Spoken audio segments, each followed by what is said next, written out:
In this video, I will show you how to download the Intel graphics driver on Windows step by step. If your graphics driver is missing or not installed, this will help you get it properly. This works for Windows 10 and also Windows 11. Let's get started. First, you're going to open any web browser and search Intel graphics driver.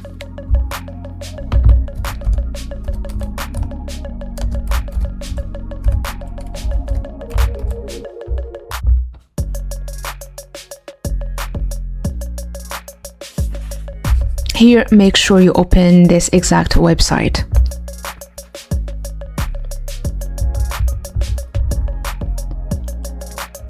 And what you're gonna do here is you're going to select graphics.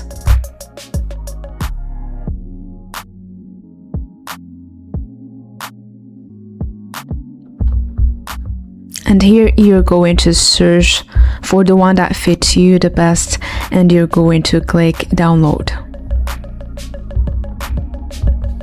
And this is how you can download Intel graphics driver in Windows.